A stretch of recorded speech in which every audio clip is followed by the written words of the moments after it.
اعوذ باللہ من الشیطان الرجیم بسم اللہ الرحمن الرحیم حامیم تنزیل الکتاب من اللہ العزیز الحکیم صدق اللہ العظیم۔ قرآن مجید کے مضامین کے خلاصے کے سلسلے میں آج 26 پارے کے مضامین کے خلاصے کا ہم مطالعہ کر رہے ہیں۔ 26ویں پارے کا آغاز سورۃ الاحقاف سے ہو رہا ہے۔ سورۃ الاحقاف یہ ترتیب توقیفی یعنی قرآن مجید کی ترتیب کے اعتبار سے یہ 46 نمبر سورت ہے اور نازل ہونے کے اعتبار سے یہ سورت نمبر 66 ہے۔ مکی سورت ہے۔ سورہ احقاف ہجرت سے پہلے نازل ہوئی۔ اس کی 35 آیات ہیں اور 4 رکوع ہیں۔ اس کا نام سورہ احقاف اس لیے ہے کہ اس سورت کی آیت نمبر 21 میں اللہ تعالیٰ نے فرمایا وَاذْكُرْ أَخَا عَادٍ إِذْ أَنذَرَ قَوْمَهُ بِالْأَحْقَافِ۔ احقاف یہ حقفن کی جمع ہے۔ حقفن کا معنی ریت کا ٹیلا، احقاف کا معنی وہ ریت کے ٹیلے۔ یہ اس سرزمین کا نام ہے جہاں قوم عاد رہتی تھی۔ قوم عاد کے بھائی حضرت ہود علیہ السلام کو یاد کرو جب انہوں نے اپنی قوم کو سرزمین احقاف میں ہدایت کی۔ تو قوم عاد کی اس سرزمین کا نام چونکہ احقاف تھا اور اس میں اس کا ذکر کیا گیا، اس لیے اس سورت کا نام سورہ احقاف رکھا گیا۔ سورت کی ابتدا میں اللہ تعالیٰ نے قرآن حکیم کی حقانیت، توحید اور حشر کے دلائل بتائے اور مشرکین نے جن بتوں کی عبادت کرنی شروع کی ہوئی تھی ان کی مذمت کی کہ یہ نہ سنتے ہیں، نہ دیکھتے ہیں، نہ نفع نقصان ان کے اختیار میں ہے اور نہ وہ پرستش کرنے والوں کی کوئی دعائیں قبول نہیں کرتے، پھر یہ کیوں ان کے سامنے عبادت کرتے ہیں۔ لیکن مشرکین کے سامنے جب قرآن پڑھا جاتا ہے تو اللہ تعالیٰ نے آیت نمبر 7 سے لے کر آیت نمبر 12 تک بتایا کہ مشرکین کے سامنے جب قرآن پڑھا جاتا ہے تو وہ اس پر مختلف شبہات اور اعتراضات کرتے تھے۔ کبھی تو اسے جادو کہتے تھے، کبھی آپ صلی اللہ علیہ وسلم کا خود سے بنایا ہوا کلام قرار دیتے تھے اور کبھی ایمان والوں کے بارے میں کہتے تھے کہ اگر کوئی ایمان کوئی اچھی چیز ہوتی تو یہ فقیر، غریب اور مزدور لوگ ایمان قبول کرنے میں ہم سے سبقت نہ لے جاتے۔ مشرکین کے ان اعتراضات کے جواب میں اللہ تعالیٰ نے پھر اس کے جوابات دیے۔ سورہ احقاف کے اندر اللہ تعالیٰ نے اس کو 2 طرح سے ذکر کیا۔ ایک تو اللہ تعالیٰ نے نیک اولاد کے حوالے سے ذکر کیا کہ نیک اولاد جو ہوتی ہے وہ کیسی ہوتی ہے، اور بری اولاد بدبخت اولاد جو ہوتی ہے اس کے نافرمان اولاد، اس کا بھی اللہ تعالیٰ نے ذکر فرمایا۔ سب سے پہلے تو اللہ تعالیٰ نے آیت نمبر 15 سے 16 تک میں یہ ذکر فرمایا کہ پہلی طرح کی تو وہ اولاد ہوتی ہے جو نیک ہوتی ہے، جس کا دل ایمان کے نور سے منور ہوتا ہے، اس کے قدم جو ہیں وہ شریعت پر مضبوطی سے جمے ہوتے ہیں، اور نیک بیٹے جو ہیں، نیک اولاد، وہ 3 قسم کی دعائیں کرتی ہے۔ جب اس کے والدین اسے تربیت کر کے پال کر جوان کر دیتے ہیں، وہ جسمانی اور عقلی اعتبار سے کمال کو پہنچ جاتا ہے، تو ایسی نیک اولاد اللہ سے 3 دعائیں کرتی ہے۔ ان آیات میں اللہ تعالیٰ نے بتایا کہ پہلی وہ دعا یہ کرتی ہے کہ اے اللہ تو مجھے نعمتوں کا شکر ادا کرنے کی توفیق عطا فرما، اور دوسری دعا وہ نیک اولاد یہ مانگتی ہے کہ ایسے اعمال کا کرنا اے اللہ میرے لیے آسان کر دے جن سے اے اللہ تو راضی ہو جائے، اور تیسری دعا وہ نیک اولاد یہ کرتی ہے کہ اے اللہ میری اولاد کو بھی آگے نیک بنا دے۔ تو اللہ تعالیٰ نے فرمایا کہ ایسی اولاد کے لیے اللہ تعالیٰ کی طرف سے جنت کا وعدہ ہے۔ پھر اس کے بعد ان آیت نمبر 17 میں اللہ تعالیٰ نے نافرمان اولاد کا ذکر کیا، یہاں تک کہ اس اولاد کو جب والدین ایمان قبول کرنے کی دعوت دیتے ہیں تو وہ جواب میں بڑے تکبر سے کہتا ہے تم مجھے یہ بتاتے ہو کہ مجھے زمین سے زندہ کر کے نکالا جائے گا، حالانکہ بہت سے پہلے لوگ مجھ سے پہلے گزر چکے ہیں، ان میں سے تو میرے سامنے کسی کو زندہ نہیں کیا گیا، یعنی وہ کیسے زندہ ہوں گے؟ ایک تو یہ کہ اللہ پر بھی ایمان نہیں اور پھر آخرت پر بھی ایمان نہیں. اور پھر پہلا اس نمونہ جو ہے وہ ایمان والے لوگوں کا ہے، اور دوسرا نمونہ جو اللہ تعالیٰ نے بتایا ان لوگوں کا ہے جو اب برے اعمال میں مبتلا ہوتے ہیں. یہ دونوں متضاد قسم کے انسانوں کا ذکر کرنے کے بعد سورہ احقاف قوم عاد کا قصہ اس میں بیان کیا گیا کہ اللہ تعالیٰ نے سمجھایا کہ قوم عاد نے حضرت ہود علیہ السلام کو جھٹلایا، جس کے نتیجے میں انہیں برباد کر تباہ کر دیا گیا. اللہ تعالیٰ نے بتایا کہ انہیں عذاب دینے کے لیے اللہ تعالیٰ نے بادل بھیجا. چونکہ کئی دنوں سے شدید گرمی پڑ رہی تھی اس لیے وہ بادل دیکھ کر خوش ہو گئے اور انہیں یقین آ گیا کہ آج تو موسلادھار بارش ہوگی، گرمی ختم ہو جائے گی. وہ خوشی کے مارے گھروں سے باہر نکل آئے. اللہ تعالیٰ نے ان آیات میں بتایا کہ ان بادلوں کے نمودار ہوتے ہی تیز اور طوفانی ہوا چلنے لگی. قوم عاد کے لوگ بڑے قداور اور جسیم تھے، بڑے جسم رکھنے والے تھے. ہوا نے انہیں اٹھایا اور فضا میں لے گئی اور یوں محسوس ہو رہا تھا کہ یہ لوگ کیڑے مکوڑوں کی طرح اڑ رہے ہیں. پھر اس کے بعد اس ہوا نے انہیں زمین پر پٹخ دیا، وہ زمین پر مردار پڑے رہے. یوں محسوس ہوتا تھا جیسے کھجور کے کھوکھلے تنے پڑے ہوئے ہیں. اللہ تعالیٰ نے آیت نمبر 21 سے 26 تک قوم عاد کا واقعہ سنا کر اہل مکہ کو خوف دلایا کہ دیکھو تم قوم عاد سے زیادہ طاقتور نہیں ہو، اگر سرکشی کرو گے تو تم بھی عذاب الہی کی لپیٹ میں آ کر رہ جاؤ گے. پھر سورت کے اختتام پہ اللہ تعالیٰ نے بتایا کہ یہ وہی اللہ ہے جو زمین و آسمان کو پیدا کرنے پر قادر ہے، یہ وہی اللہ ہے جو مردوں کو دوبارہ زندہ کر سکتا ہے. اور آیت کے آخر میں، سورت کے آخر میں نبی صلی اللہ علیہ وسلم کو حکم دیا کہ آپ اولو العزم انبیاء کی طرح صبر کریں، صبر کا انجام ہمیشہ اچھا ہوتا ہے. پھر اس کے بعد سورہ محمد کا آغاز ہوتا ہے. سورہ محمد ترتیب توقیفی کے اعتبار سے سورت نمبر 47 ہے اور نازل ہونے کے اعتبار سے سورت نمبر 95 ہے. سورہ محمد یہ مدنی سورت ہے، ہجرت کے بعد نازل ہوئی. اس میں 38 آیات ہیں اور 4 رکوع ہیں. اس سورت کا نام سورہ محمد اس لیے رکھا گیا کہ اس کی دوسری آیت ہی میں محمد صلی اللہ علیہ وسلم نام موجود ہے. وَآمِنُوا بِمَا نُزِّلَ عَلَى مُحَمَّدٍ، اور جو کتاب حضرت محمد صلی اللہ علیہ وسلم پر نازل ہوئی ہے اسے مانتے رہیں. تو چونکہ اس آیت میں نبی کریم صلی اللہ علیہ وسلم کا نام محمد آیا ہے اس لیے سورت کا نام سورہ محمد رکھا گیا.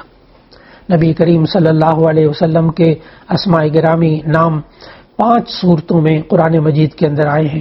4 صورتوں کے اندر تو لفظ محمد آیا ہے، جیسے سورہ آل عمران کی آیت نمبر 144 میں، پھر سورہ احزاب کی آیت نمبر 40 میں، پھر سورہ محمد کی دوسری آیت، اور پھر سورہ فتح کی آیت نمبر 29 میں.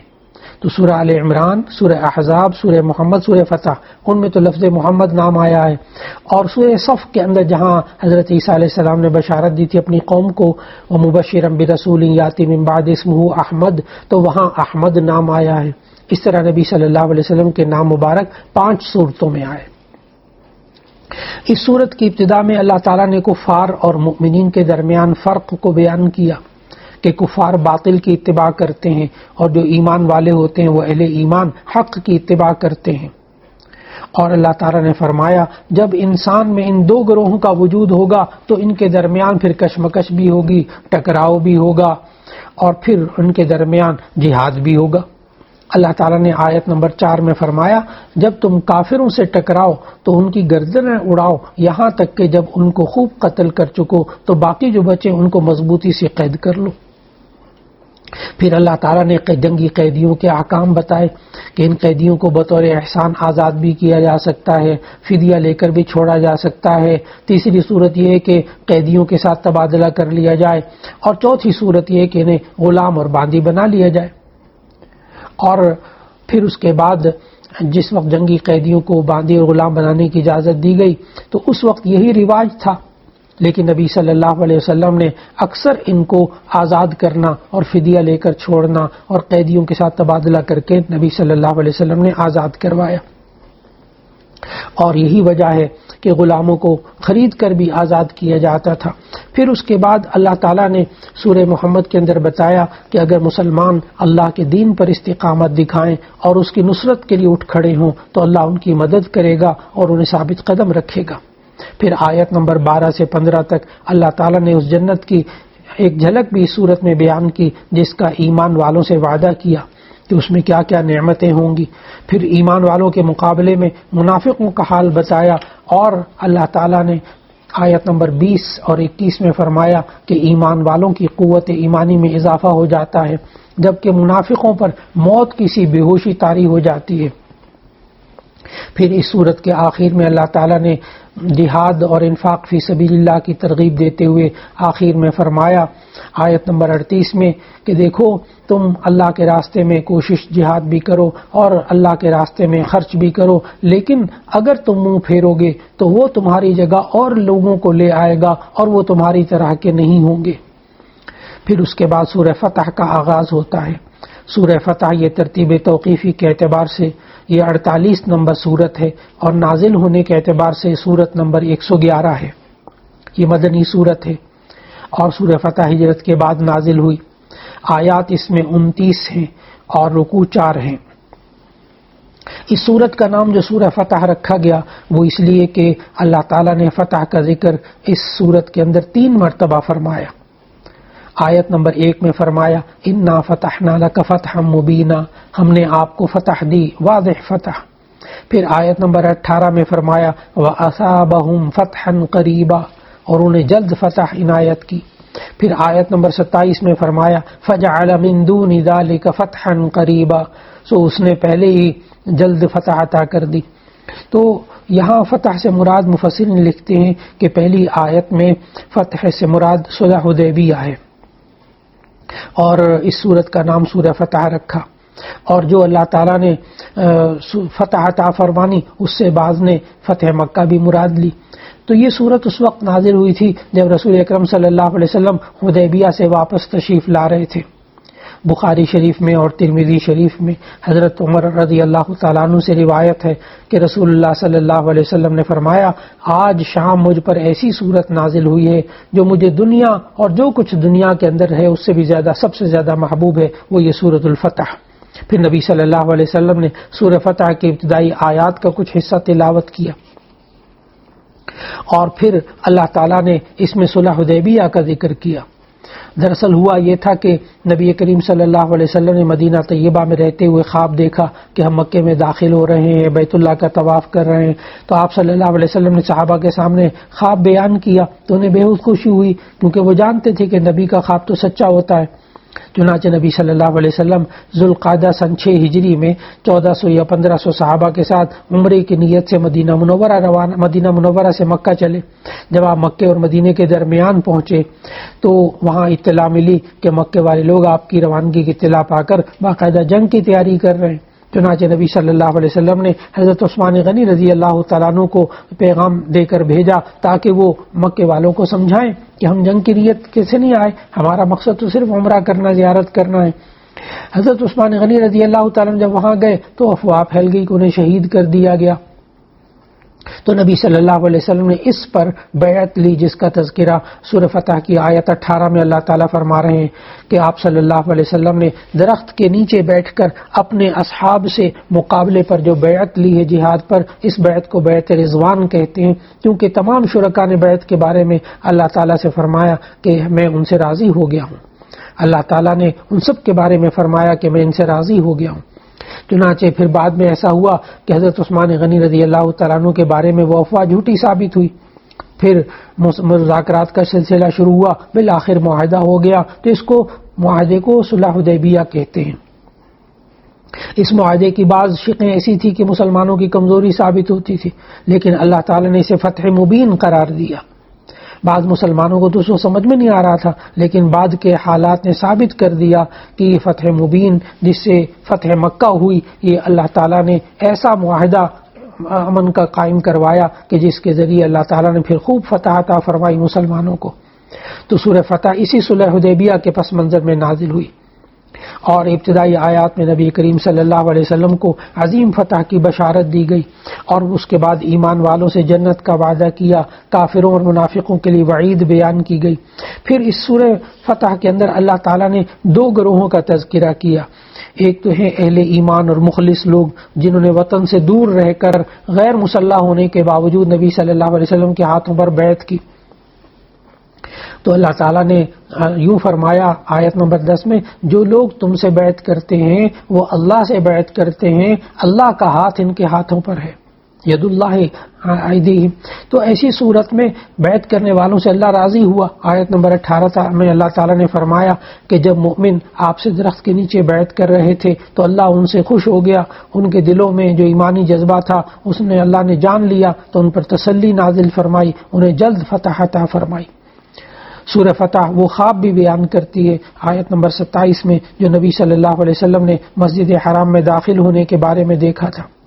پھر اس صورت کے اختتام میں اللہ تعالیٰ نے نبی صلی اللہ علیہ وسلم کی شان بیان کی کہ نبی صلی اللہ علیہ وسلم اللہ کے سچے رسول ہیں، اور اللہ تعالیٰ نے نبی صلی اللہ علیہ وسلم کے صحابہ کی تعریف کی کہ وہ آپس میں مہربان ہوں گے اور سب اللہ کی رضا کے طالب ہوں گے، اور پھر ساتھ یہ بتایا کہ ان کے لیے بڑی مغفرت ہوگی، اور آخر میں یہ بتایا کہ ان مثال دے کر کہ لوگ کیوں ناراض ہوتے ہیں ایمان والوں سے، کیوں ناراض ہوتے ہیں اسلام سے، اسلام اور مسلمانوں سے لوگ کیوں غصے میں مبتلا ہوتے ہیں۔ اللہ تعالیٰ نے سمجھایا کہ دراصل جب کوئی کھیتی پکتی ہے تو ایسی صورت میں جو حاسدین ہوتے ہیں وہ تو جلتے ہیں، ایمان والے جب قوت میں آتے ہیں، مومنین اور مسلمان جب خیر کے حالات میں ہوتے ہیں تو پھر غیر مسلموں کو یہ برداشت نہیں ہوتا، جس کی وجہ سے یہ حاسدانہ حالات پیدا ہو جاتے ہیں۔ پھر اس کے بعد سورہ حجرات کا آغاز ہوا۔ سورہ حجرات یہ ترتیب توقیفی کے اعتبار سے قرآن مجید کی ترتیب میں یہ 49 نمبر سورت ہے، نازل ہونے کے اعتبار سے یہ سورت نمبر 106 ہے، یہ مدنی سورت ہے۔ سورہ حجرات ہجرت کے بعد نازل ہوئی، اس میں 18 آیات ہیں اور 2 رکوع ہیں۔ اس کا نام سورہ حجرات اس لیے رکھا گیا کہ اس کی آیت نمبر 4 میں ہے، ینادونک من وراء الحجرات، وہ لوگ آپ کو پکارتے ہیں کمروں کے پیچھے سے۔ حجرات یہ حجرہ کی جمع ہے، حجرہ گھر اور کمرے کو کہتے ہیں، کیونکہ ان آیات میں ان بدوؤں اور دیہاتیوں کا ذکر ہے جو بیچارے ادب سے ناشنا ہونے کی وجہ سے نبی صلی اللہ علیہ وسلم کو عام انداز میں کمرے سے باہر آوازیں دیا کرتے تھے۔ اللہ تعالیٰ نے اس سے منع کیا، تو اس لیے سورت کا نام سورہ حجرات ہوا۔ پھر اس میں اللہ تعالیٰ نے ہماری معاشرت اور اخلاق کو بیان کیا اس سورہ حجرات کے اندر۔ سورہ حجرات کے شروع میں تو اللہ تعالیٰ نے رسول اللہ صلی اللہ علیہ وسلم کا ادب بیان کیا کہ مومن کو چاہیے کہ جب اللہ کے رسول صلی اللہ علیہ وسلم کے آواز سے زیادہ اپنی آواز بلند نہ کریں ورنہ ان کے اعمال ضائع ہو جائیں گے، اور یہ بھی حکم دیا کہ مومن کو چاہیے جب تک اللہ اور اس کے رسول صلی اللہ علیہ وسلم کے حکم کو نہ جان لے اپنی رائے اور فیصلے کا اظہار ہرگز نہ کرے، اور نبی صلی اللہ علیہ وسلم کے خطاب کرتے ہوئے اپنی آواز کو پست رکھا کریں۔ اور پھر اس کے بعد اجتماعی اور معاشرتی آداب اللہ تعالیٰ نے سکھائے سورہ حجرات کے اندر۔ سورہ حجرات اس معاملے میں بڑی اہم صورت ہے کہ اس سے ہمیں معاشرتی آداب اللہ تعالیٰ نے سکھائے کہ دیکھو تم افواہوں پر کان مت دھرا کرو، اگر کوئی ایسا ویسا آدمی کوئی خبر تم تک لے کر آ جائے تو تم اس کے بارے میں تحقیق کر لیا کرو، ایسا نہ ہو کہ تم دوسری قوم پر جا پڑو تمہیں پھر شرمندگی ہو۔ تو انسان کو سنی سنائی بات پر عمل نہیں کرنا چاہیے، پہلے اس کے بارے میں تحقیق کر لینی چاہیے۔ پھر اس کے بعد آیت نمبر 7 میں اللہ تعالیٰ نے بتایا کہ اللہ تعالیٰ نے تمہارے دلوں میں ایمان کی محبت ڈال دی ہے اور اس کو تمہارے دلوں میں سجا دیا ہے، اور کفر، گناہ اور نافرمانی سے تم کو بیزار کر دیا ہے۔ پھر اس کے بعد اللہ تعالیٰ نے اگلی آئندہ آنے والی آیات میں 6 ایسی معاشرتی خرابیوں اور برائیوں کی نشاندہی کی ہے جس کی وجہ سے انسان آج ان برائیوں کی وجہ سے معاشرے میں بڑا بے سکون ہو جاتا ہے۔ دیکھیے اللہ خالق ہے، اللہ کو معلوم ہے، اللہ سے زیادہ انسان کی نفسیات کو کوئی نہیں سمجھ سکتا۔ چنانچہ اللہ تعالیٰ نے معاشرتی طور پر ہمیں ہدایت کی، پہلی ہدایت یہ کی کہ دیکھو جس چیز سے منع کیا گیا ہے ان میں سے ایک ہے دوسرے کا مذاق اڑانا۔ لا یسخر قوم من قوم، کوئی لوگ دوسرے لوگوں کا مذاق نہ اڑائیں، اس لیے کہ ممکن ہے جس کا آپ مذاق اڑا رہے ہیں وہ آپ سے بہتر ہو، خواتین بھی ایک دوسرے کا مذاق نہ اڑائیں. لا يسخر قوم من قوم عسى ان يكونوا خيرا منهم ولا نساء من نساء عسى ان يكن خيرا منهن. عورتیں بھی ایک دوسرے کا مذاق نہ اڑائیں، ہو سکتا ہے کہ جن کا تم مذاق اڑا رہے ہو وہ اللہ کی نظر میں تم سے بہتر ہوں. اور دوسری برائی معاشرتی یہ بتائی کہ ایک دوسرے پر عیب لگانا، طعنہ دینا، ذلیل و رسوا کرنا، اس سے بچو. پھر تیسری برائی یہ بتائی کہ کسی کو برے لقب سے نہیں پکارنا چاہیے، اس کے نام کو بگاڑنا نہیں چاہیے. اور چوتھی برائی یہ بتائی کہ کسی کے بارے میں بدگمانی نہ رکھو. بدگمانی رکھنا یہ برائی ہے انسان کی، اور اللہ کے نبی صلی اللہ علیہ وسلم نے بدگمانی کو بدترین جھوٹ قرار دیا.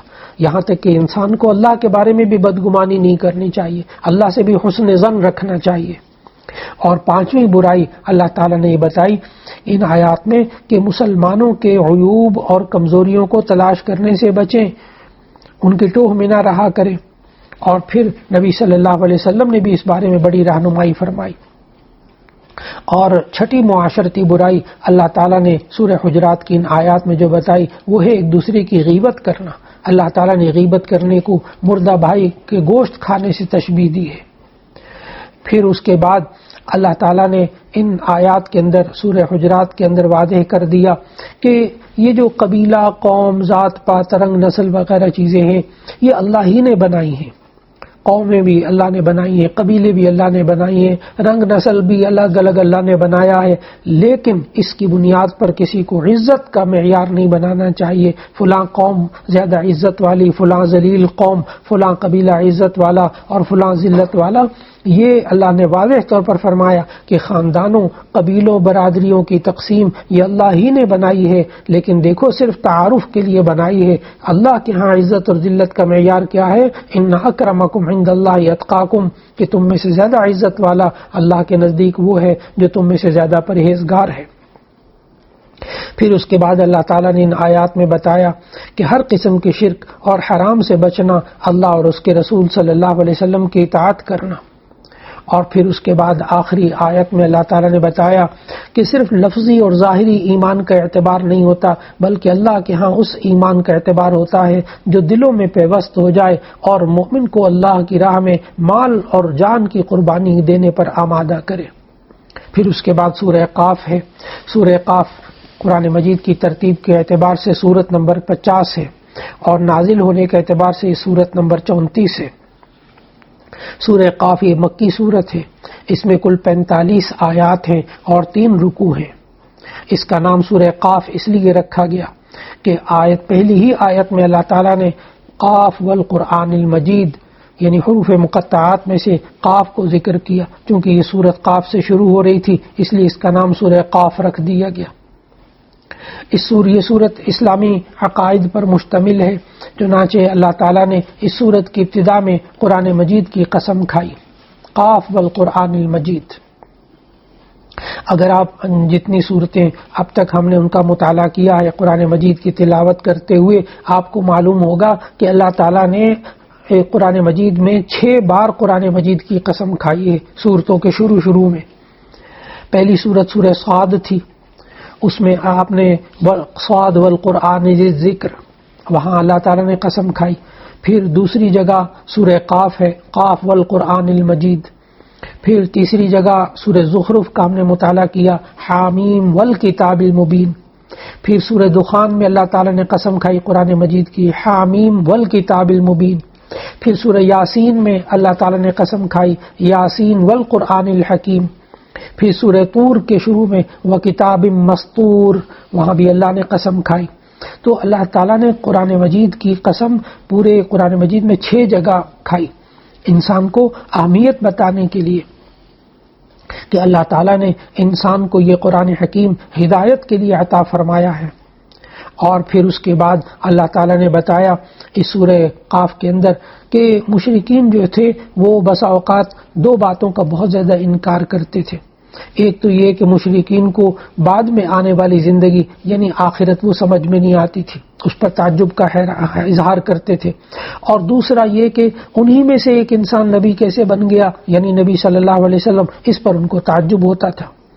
پھر اللہ تعالیٰ نے اگلی آیات میں بتایا کہ اللہ کے ہاں ایسی اس مخلوق میں عجائبات اور مخلوقات کی کوئی کمی نہیں ہے. آپ اس میں غور تو کرو اللہ کی قدرت پر کہ اللہ تعالیٰ کس طرح قادر ہے. پھر اللہ تعالیٰ نے بتایا کہ دیکھو اگر تم نہیں مانو گے تو اس سے پہلے قومیں گزر چکی ہیں. آیت نمبر 12 سے لے کر 14 تک اللہ تعالیٰ نے ان قوموں کا ذکر کیا کہ دیکھو تم سے پہلے قوم نوح گزری، قوم سمود گزری، قوم عاد گزری، قوم لوط گزری، قوم فرعون اور قوم شعیب بھی انہی کی طرح یہ جھٹلاتے تھے نبی کو. اللہ تعالیٰ نے ان کو ہلاک کر دیا.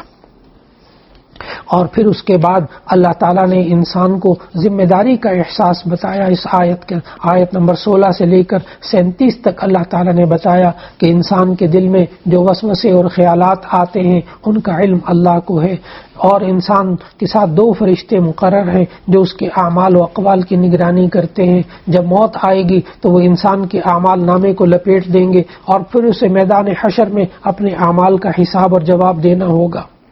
پھر سورت کے اختتام میں آیت نمبر 39 سے 40 تک نبی کریم صلی اللہ علیہ وسلم کو 3 احکامات اللہ تعالیٰ نے دیے. ایک تو یہ کہ یہ مشرکین جو بیہودہ باتیں کرتے ہیں ان پر آپ صبر کریں. دوسرا یہ کہ فرمایا ان آیات میں اللہ تعالیٰ سے کہ صبح و شام اللہ کی تسبیح بیان کریں. اور تیسرا یہ کہ عبادت کی تلقین کی گئی نبی صلی اللہ علیہ وسلم کو. پھر اس کے بعد آخری آیت میں اللہ تعالیٰ نے فرمایا یہ لوگ جو کچھ کہتے ہیں ہمیں خوب معلوم ہے، آپ ان پر زبردستی کرنے والے نہیں ہیں. ہمارے عذاب کی وعید سے ڈریے اور قرآن کی نصیحت ان کو کرتے رہیں. اگر یہ بات نہ مانے تو آپ سے نہیں اس بارے میں پوچھا جائے گا. تو یہ اللہ رب العزت نے ان آیات میں ارشاد فرمایا. اس کے بعد سورہ ذاریات کا آغاز ہوا. سورہ ذاریات یہ ترتیب توقیفی کے اعتبار سے سورت نمبر 51 ہے اور نازل ہونے کے اعتبار سے یہ سورت نمبر 67 ہے. مکی سورت ہے. ہجرت سے پہلے سورہ ذاریات نازل ہوئی. اس میں کل 60 آیتیں ہیں اور 3 رکوع ہیں. اس کا نام سورہ ذاریات اس لیے رکھا گیا کہ پہلی ہی آیت میں یہ لفظ موجود ہے وَالذَّارِيَاتِ ذَرْوًا. ذاریات کہتے ہیں وہ ہوائیں جو کہ بکھیر دیتی ہیں اڑا کر. تو اللہ تعالیٰ نے قسم کھائی یہاں ان ہواؤں کی جو بکھیرتی ہیں اڑ کر. اس میں اللہ نے ان ہواؤں کی قسم کھائی، اس لیے اس سورت کا نام سورہ ذاریات رکھا گیا. اس سورت میں اللہ تعالیٰ نے اس کے شروع میں 4 قسم کی ہواؤں کی قسم کھا کر اللہ تعالیٰ نے فرمایا کہ جس چیز کا تم سے وعدہ کیا جاتا ہے وہ سچ ہے اور انصاف کا دن ضرور واقع ہوگا، یعنی قیامت کا قائم ہونا یہ برحق ہے. پھر اللہ تعالیٰ نے آسمان کی قسم کھا کے فرمایا کہ تم ایک ایسی بات کے پیچھے پڑے ہوئے ہو کہ جس کا کوئی ذکر نہیں، جس کی کوئی حیثیت نہیں. ایک تو تم قیامت کے بارے میں تم آپس میں جھگڑوں میں پڑے ہوئے ہو، ایک قرآن کے بارے میں اور ایک صاحب قرآن کے یعنی نبی صلی اللہ علیہ وسلم کے بارے میں. اور ان تینوں کی برائی بیان کرنے کے بعد اللہ تعالیٰ نے بتایا کہ وہ لوگ جو قیامت کا انکار کرتے ہیں، قرآن کا انکار کرتے ہیں، نبی صلی اللہ علیہ وسلم کی نبوت کا انکار کرتے ہیں، تو ایسی صورت میں ان لوگوں کے انجام بہت برا ہوگا. پھر اس کے بعد کی آیات میں اللہ تعالیٰ نے متقین کے بارے میں بتایا کہ جو لوگ قیامت کے بارے میں سچا ایمان رکھتے ہیں اور قرآن پر ایمان رکھتے ہیں، صاحب قرآن پر ایمان رکھتے ہیں، یہ جو متقین ہیں ان کا اچھا انجام ہوگا. اور ان کی صفات اللہ تعالیٰ نے ان آیات میں بتائیں کہ متقی لوگ کون ہوتے ہیں. اللہ تعالیٰ نے فرمایا ایک تو یہ بتایا 4 صفات اللہ تعالیٰ نے بتائیں متقین کی ان آیات میں کہ وہ نیک اعمال کرتے ہیں. نمبر 2 رات کو کم سوتے ہیں. نمبر 3 صبح کے وقت توبہ اور استغفار کرتے ہیں. نمبر 4 ان کے مال جو ہیں مانگنے والے اور نہ مانگنے والے دونوں میں ان کا حق ہوتا ہے اور وہ ان اپنے مالوں کو لوگوں پر تقسیم کرتے ہیں. پھر اللہ تعالیٰ نے متقین کی 4 صفات بیان کرنے کے بعد اپنی عظمت اور قدرت کے 3 دلائل دیے. ایک دلیل تو یہ دی کہ زمین کے بارے میں، دوسری دلیل دی خود انسان کے بارے میں، اور تیسری دلیل اللہ تعالیٰ نے نشانی بتائی رزق کے بارے میں. جو پہلی نشانی اللہ تعالیٰ نے اپنی قدرت کی بتائی آیت نمبر 20 کے اندر، اور فرمایا کہ زمین میں یقین کرنے والوں کے لیے بہت سی نشانیاں ہیں کہ زمین کو بچھونا بنا دیا گیا، اس میں آنے جانے والوں کے لیے راستے ہیں، اس میں میدان بھی ہیں، پہاڑ بھی ہیں، سمندر بھی ہیں، دریا بھی ہیں، چشمے بھی ہیں، اور لوہے، تانبے، سونا، چاندی اس کے معدنیات بھی ہیں. اور پھر دوسری نشانی اللہ تعالیٰ نے اس آیت کے اندر خود انسان کے بارے میں بتایا کہ یہ انسان اپنے بارے میں اگر غور کرے تو دیکھیں ہر انسان اس کا رنگ الگ، اس کی صورت الگ، اس کے چلنے کا انداز الگ، اس کا لہجہ الگ، اسے دیکھنے، بولنے، سوچنے، محسوس کرنے کی صلاحیتیں اللہ نے عطا فرمائی ہیں۔ اللہ نے آیت نمبر 21 میں فرمایا خود تمہارے نفوس میں بھی تو نشانیاں ہیں، کیا تم دیکھتے نہیں؟ پھر اس کے بعد ان آیات میں اللہ تعالیٰ نے تیسری نشانی بتائی رزق کے بارے میں کہ یہ رزق جو ہے یہ بھی اللہ تعالیٰ کی نشانی ہے کہ تمہارا آیت نمبر 22 میں بتایا تمہارا رزق اور جس چیز کا تم سے وعدہ کیا جاتا ہے آسمان میں ہے۔ اللہ تعالیٰ نے سمجھایا کہ بارش برستی ہے جس سے زمین پر بسنے اور اگنے والی ہر چیز انسان زندگی اسے حاصل کرتا ہے۔ سورج نہ ہوتا تو یہ انسان کھیتی نہ کر پاتا، اس انسان کے لیے رزق نہ ہوتا، موسموں کا بدلنا اور غلجات کا اگانا یہ بھی اللہ کا کارنامہ ہے۔ پھر 26ویں پارے کی آخری آیت میں اللہ تعالیٰ نے ان فرشتوں کا ذکر کیا جو حضرت ابراہیم علیہ السلام کے پاس مہمانوں کی شکل میں آئے اور حضرت ابراہیم علیہ السلام نے انہیں انسان سمجھتے ہوئے اپنی کریمانہ عادت کے مطابق بچڑا ذبح کر کے فوراً کھانا تیار کر لیا تھا۔ اور اسی کے ساتھ 26ویں پارے کا اختتام ہو رہا ہے۔ اللہ رب العزت ہمیں قرآن مجید کی تلاوت کرنے، اس کو سمجھنے، اس کے مطابق عمل کرنے اور اس قرآن مجید کے پیغام کو اور ان کے احکامات کو لوگوں تک پہنچانے کی توفیق عطا فرمائے۔ وآخر دعوانا ان الحمد للہ رب